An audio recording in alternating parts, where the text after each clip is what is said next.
If you're into creepy true stories, unsettling real experiences, and the kind of moments people can't quite explain, you're in the right place. I upload new stories 3, 4, sometimes even 5 times a week. If that sounds like your thing, consider subscribing. And it all starts with that moment.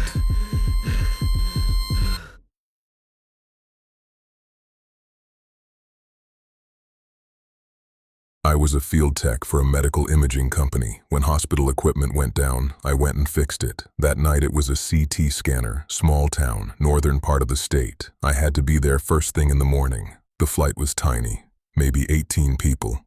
It was already snowing when we boarded, and by the time we were taxiing, it had turned into something heavier. We sat on the tarmac while they de-iced the wings. The cabin got warm. I took my coat off and put it in the overhead bin. My company badge was clipped to the coat. First name, company logo, field tech in block letters. Sitting open up there where anyone could read it. There was a man in the last row. Ground crew jacket, yellow reflective strips. He'd boarded last, no luggage. At some point during the delay, he stood up, and I felt him looking. Not at me, at the coat, at the badge. I told myself I was overthinking it. I put my head down and didn't look up again. We landed. I didn't see him in the terminal. I stopped thinking about him. The airport was almost empty. Past 8:30, last flight of the night, staff clearly trying to get out ahead of the storm. One baggage carousel running. The baggage handler was a man in his mid-40s. He glanced over at me a couple of times while I waited. When my bag didn't show with the first few, he walked over and asked if I was still waiting on something. I said yes. He asked if I was traveling alone. I hesitated, said yes, I was here for work. He laughed, said it wasn't a great time for it, blizzard coming. Then he went back. The carousel started again. Everyone else got their bags. Mine didn't come out. The belt stopped. The guy at the desk said there was a system issue. He couldn't access the back. I'd have to come get it in the morning. The airport was closing in 10 minutes. I couldn't stay inside. The baggage handler came back over. Said he'd be happy to drop my suitcase off at my hotel later if it turned up. Asked me which hotel. Something made me pull back. I said I'd pick it up myself in the morning and not to worry about it. I went to find the shuttle. The driver was an older woman, last one still working because of the weather, just the two of us. We drove for a few minutes and then she mentioned, almost casually, that someone from the airport had radioed asking which hotel she was dropping me at. She said she didn't tell him. I turned and looked back through the rear window. The baggage handler was standing outside near the employee entrance. No heavy coat, no car nearby that I could see. I faced forward and didn't say anything. Chain hotel, 25 minutes outside of town. I checked in, went upstairs, fell asleep. At 1:40 in the morning, the room phone rang. Front desk. She said a man had just walked into the lobby, said he was from the airport, said he had my suitcase. He had my full name. She said he pronounced it correctly. He said the bag required a signature. He asked for my room number. My chest went tight in a way I can still remember. I told her not to give him the number. Don't transfer him either. Tell him to leave the bag at the desk and I'll come down in the morning. She called back 15 minutes later, said he'd waited in the lobby for about 10 minutes. Then left. He didn't leave the suitcase. I asked about the police. She said the roads were bad, multiple accidents, one county unit working, tied up across town. I locked the door and lay there, staring at the ceiling. He had my name, my full name. At 1:40 in the morning, at a hotel I hadn't told anyone I was going to. In the morning I called the airport, described the man who'd shown up. The manager went quiet. She asked me to describe him again. I did. She said that didn't sound like anyone who worked there. She said the baggage handler had clocked out at 9. She said the cameras had been down during the storm. My suitcase was in a back room. I went through it. Nothing missing. The inner pocket was unzipped. I keep it closed. The toiletry pouch inside had been moved. The luggage tag was still attached. My full name, right there. I flew home. I didn't know what to report. I still don't. 3 years later, I was packing for another trip. Grabbed the old toiletry pouch because I couldn't find my usual one. The inner seam was different than I remembered. There was a small slit along it, clean, not frayed, and the fabric around it had a circular indentation, about the size of a coin, like something had been pressed into the lining from the inside, or taken out of it.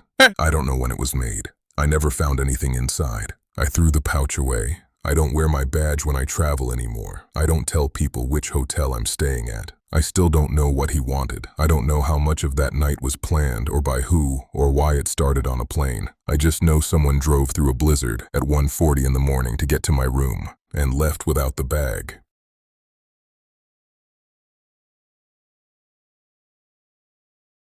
I travel for work, have for 8 years, same bag, same routine, different city. After a while, the trips stop feeling like anything at all. You stop noticing faces. Nothing ever happens. That's the thing I keep coming back to. Nothing ever happens. Until it did. I remember the carousel before I remember anything else about that day. The way the bags came around, the cord on the tag, my hand reaching for it without looking. Everything before that feels flattened now. The gate, the connection, the second flight. Like my brain only started paying attention once it was already too late. But there were 3 of them. That part I remember clearly. 2 men and a woman. Business clothes, quiet, sitting at the gate when I arrived. I noticed them the way you notice background furniture. Barely at all. What I keep coming back to, and I didn't think about this until later, much later, was the boarding. When the gate agent called it, they didn't move right away. One of the men looked at the other, just for a second, and then they both stood up at the same time. The woman followed. No words, just synchronized, like they'd already decided and didn't need to confirm it. I filed it as nothing. People travel together. They were on the connection too. Front of the plane both times. I was toward the back. I noticed them again without meaning to, which I also didn't think about until later. We landed further north than I usually work. February up there is gray in a way that gets inside you. Not cold, exactly, more like pressure. Dark by 4. Snow frozen along the tarmac edges in long, hard ridges. One carousel. My bag came around. Orange and yellow cord on the tag. I grabbed it and left. In the room, I entered my combination. It didn't open. I tried again. My hand stopped. The cord was right. The color was right. Something was wrong before I knew what it was. I turned the tag over. Blank. The cold came first, then the thought arranged itself. I'd grabbed the wrong bag. Same cord, same shell. Someone else had one identical. They had mine, with my name on it, my number, my home address. I sat on the bed, didn't pick up my phone yet, just sat, an hour. Then it rang. No caller ID. He was calm, clear. Mix up at baggage claim, he said. He had my bag. Where was I staying? I told him. He said he'd come by. And then, no pause before it, nothing in his voice that changed. He asked if I'd opened his bag. I said no. Silence. I don't know exactly how long. 4 seconds maybe. My eyes went to the window. My grip on the phone shifted. Something was happening on the other end of that silence. Something was being figured out, and I had no way of knowing what it was, or what the answer meant. He said he'd be there soon. I took the bag downstairs. Didn't want them in the room. The lobby was quiet. Front desk. Someone on a laptop in the corner. I stood near the seating area and waited.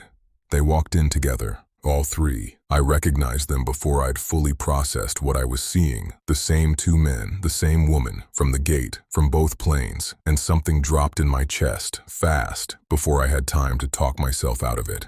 They moved toward me, and one went left, one went right. The man I'd spoken to came straight at me. They stopped close, too close. And this is the part I keep going over. I didn't move. I just stood there. If I'd shifted even slightly, I'd have had to push past someone. And I didn't do that, and I don't fully know why. The man in front set my bag down. I handed him his. He looked at it briefly, then at me. He thanked me. Then he asked to see my ID. Something about needing it, in case they had to reach out again.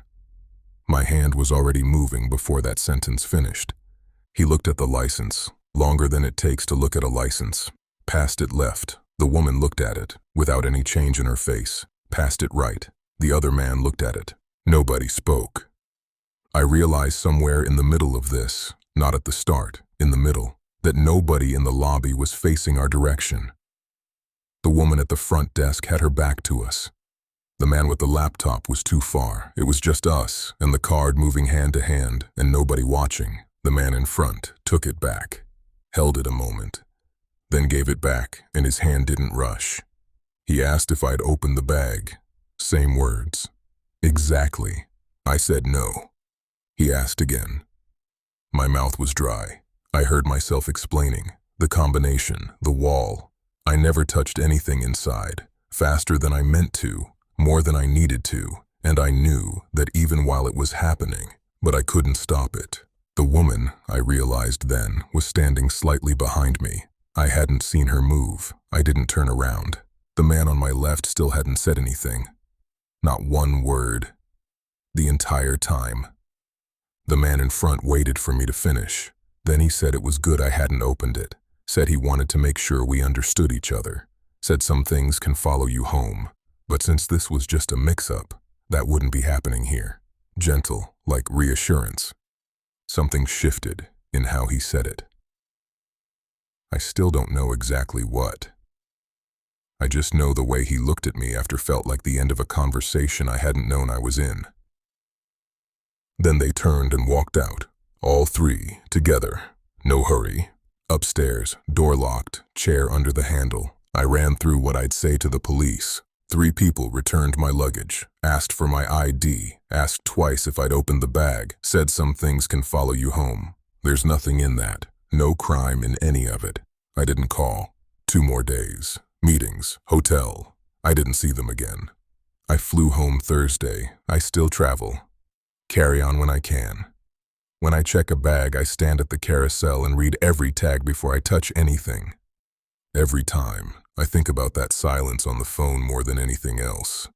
4 seconds after I said I hadn't opened it, something shifted in it. I felt it. Even then, I just don't know what it was, what it meant, what would have been different if I'd said something else, or if the combination had worked, or if I'd just been the kind of person who opens a bag to check. I don't know, and that's the part that doesn't go away.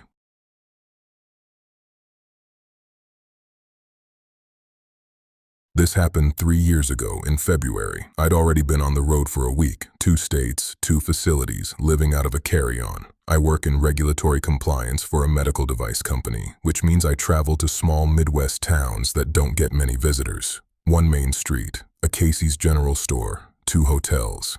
I go in, audit the facility, and leave. Nobody's happy to see me, and I'm not thrilled to be there. It's just work. This was my last stop before home. The flight out was delayed because of snow, not a storm, just that flat gray nothing that makes everything feel suspended. The terminal was mostly empty, fluorescents flickering in a few sections. The PA kept cutting out before finishing sentences. I was standing at the gate when the man beside me spoke. He asked if I knew whether the hotel shuttles ran this late. I said most of them run until midnight. He asked if I was renting a car or taking a shuttle. I said shuttle. He said same. I remember thinking he had a very even way of talking. Not friendly exactly. Just calm, measured. That was maybe 40 seconds. I didn't think about him again. He boarded after me and sat a few rows back. I closed my eyes and tried to sleep. I couldn't, but I kept them closed anyway. We landed. I stood at the baggage carousel with everyone else. The automatic doors kept sliding open for no one, letting in cold air every 30 seconds or so. I was watching for my bag when I noticed him. He wasn't at the carousel. He was standing near the restrooms with his hands in his jacket pockets, completely still, watching the room. Not his phone, not the carousel, just the room. I looked away. My bag came and I grabbed it.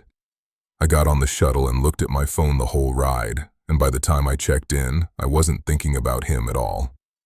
The hotel was an extended stay place with a kitchenette and bad carpet. I locked my door and went to sleep.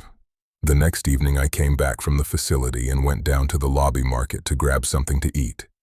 He was sitting in a chair near the entrance. No luggage, no phone, no laptop, no coat. It was February, 15 degrees outside, and he was sitting there in the same jacket from the airport, very still, his hands resting on his knees, looking at nothing in particular. I went into the market. When I came back out, he was gone. I stood there for a moment. Just a moment. Then I went upstairs and checked my lock. I told myself there weren't many hotels in a town this small. I told myself people sit in lobbies. I told myself I was tired, but he hadn't had a coat. The second night I came back late from the facility. I parked and walked toward the entrance. He was standing on the side of the building, not at the entrance, not near any light, just standing in the dark against the wall, facing the parking lot. He wasn't smoking. He wasn't on his phone. He was just standing there in the cold, watching the lot, and I was somewhere in the middle of it, walking toward him before I understood what I was seeing. I went inside without looking back. I took the stairs. I locked my door and stood with my back against it, and realized my hands were shaking. And then I did something I've thought about a lot since then. I talked myself out of it.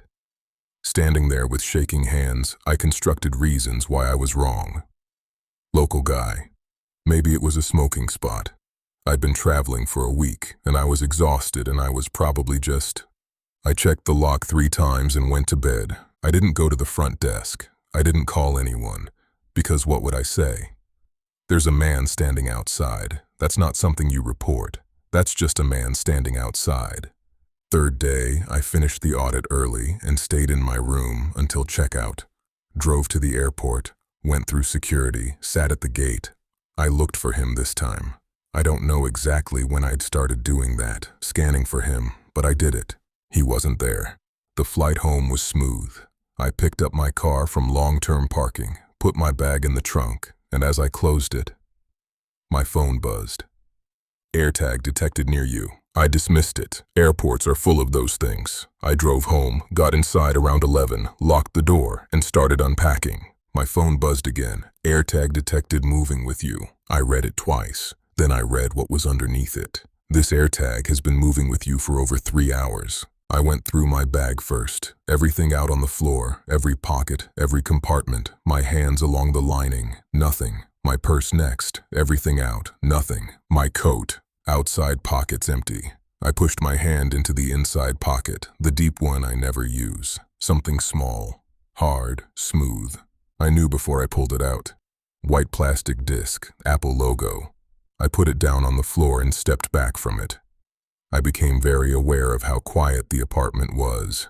I became very aware that I was alone.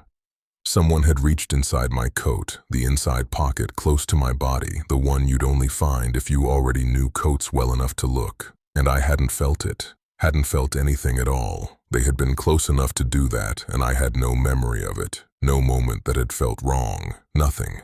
It had been there through every hotel room, both flights, the drive home. It had been describing my movements to someone the entire time, my highway exit, my street, the block where I parked. I got the hammer and destroyed it. I know I destroyed the evidence. I know that. But I want you to understand what it's like to be standing alone in your apartment at 11 at night with that thing on your floor. Keeping it felt impossible. It felt like letting something stay in the room. I swept up the pieces, turned on every light, and checked every window. I didn't sleep.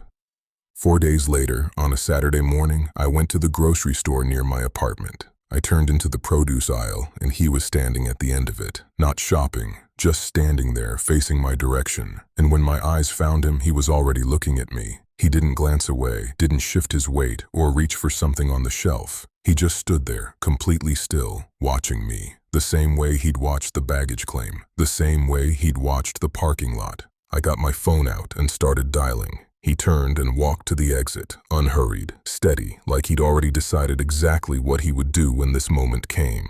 I told the operator someone had followed me across multiple states, that I'd found a tracking device in my coat, and that he was leaving through the front entrance right now. An officer arrived 20 minutes later. I gave the full statement, the flight, the lobby, the side of the building, the tracker, the store. He asked if I still had the device. I told him I'd destroyed it. He wrote things down, gave me his card, and said they'd increase patrols. They never called back, no arrest, no name. I still work the same job, same routes, same towns, same hotels. I check my coat pockets every time I come home from a trip now. Inside pockets, outside pockets, the small one near the collar. I check the lining. I started doing it during trips too. At night, alone in the hotel room before I go to sleep. Not because I keep finding something, because the one time I didn't check was the one time it was there.